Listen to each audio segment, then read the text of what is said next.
បាទសួស្តីពុកម៉ែបងប្អូនសាជាថ្មីបាទថ្ងៃនេះគឺខ្ញុំមកចែករំលែកប្រាប់ពុកម៉ែបងប្អូនពីរបៀបមើលនៅភេទជ្ជៈត្រាក្រនដែលវាត្រូវ$3និង$5ផងបងប្អូនបាទឬក៏3កំប៉ុងទេបងប្អូនហ្នឹងហើយអានេះដឹងអញ្ចឹងឥឡូវនេះគឺ2កំប៉ុងនេះពីអ្នក idol យើងណា2កំប៉ុងនឹងមាន50មកកវលហើយជាទូទៅគឺលេខកូដបាតគឺខ្ញុំអត់សូវសំខាន់ទេបងប្អូនបាទហ្នឹងហើយអត់សូវសំខាន់ទេលេខកូដបាតនេះគឺលេខ14អាហ្នឹងលេខកូដបាតណា27នេះបានរៀងសេរីពោះម៉ែ15ហើយនឹង27មែន27ដែរលេខកូដបាតអត់ដែលមានដល់20ជាងទេឃើញគេមិនហូបមែន10ជាង13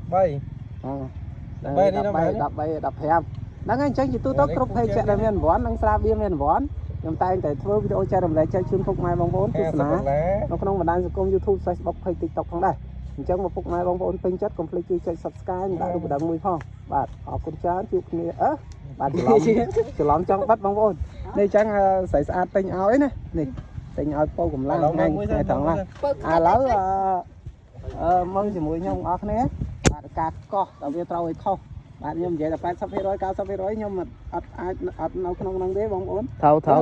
ងប្អូនដឹងថោម៉ានេះបងនេះដឹងថោម៉ាតោបាទ3កំប៉ុងទូផងមកកំប៉ុងបងប្អូនឥឡូវយើងត្រូវមកកំប៉ុងមួយហើយបាទឥឡូវយើងនៅកំប៉ុងនេះមួយទៀតបាទតើវាត្រូវប្រមាណណាអញ្ចឹង Friend TikTok កុំភ្លេចជួយ follow account TikTok នឹងឲ្យបេះដូងម្នាក់មួយផងដើម្បីទទួលបាននៃវីដេអូបាទថ្មីពីរូបខ្ញុំណាបងប្អូនក្នុង TikTok បាទបាទអីមេស្អីគេមករងហើយឥឡូវខ្ញុំដាក់ចេះកោះបងប្អូនបាទហ្នឹងហើយឥឡូវកុំឲ្យខាត់ពេលយូរអូខ្ញុំអត់តន់បានបញ្យល់បងប្អូនបាទភ្លេចបងប្អូននេះការមើលណានេះបន្ទាត់វាមិនមានបន្ទាត់អូអានេះបន្ទាត់វាអត់ចំពីមុខបងប្អូននេះវានៅពីខាងបងប្អូនវាអត់នៅចំពីមុខអានៅពីខាងត្រូវធាក់តិចបងប្អូនបើចំពីខាងមុខនេះត្រូវចំពីមុខនេះចំកន្ទុយជាមួយកន្ទុយត្រូវឥឡូវចាំមើលអត់ជាមួយខ្ញុំអស់គ្នាតើកំប៉ុងនេះត្រូវឬខុស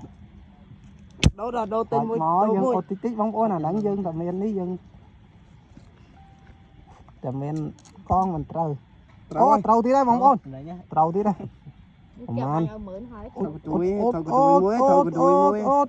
អូបាទមួយកំប៉ុងទៀតហើយឥឡូវយកពីរទៀតបងប្អូននេះអញ្ចឹងឥឡូវគឺត្រូវ2កំប៉ុងត្រូវទាំង2កំប៉ុងបងប្អូនគឺវីដេអូអត់មានកាត់តអត់មានអីទេបងប្អូនធ្វើស្ដែងតែម្ដងបាទហើយសម្រាប់ភេទជ្ជៈត្រាក្រននេះគឺទុះខ្លាំងមែនទែនបងប្អូនទុះខ្លាំងបាទនៅក្នុងបណ្ដាញសង្គមបាទsocial media បងប្អូនបាទចឹងអរគុណមែនទែនសម្រាប់ការតាមដានកុំភ្លេចចុច Subscribe និងដាក់រូបកណ្ដឹងមួយផងបងប្អូនដើម្បីទទួលបានវីដេអូថ្មីពីរូបខ្ញុំជាច្រើនទៀត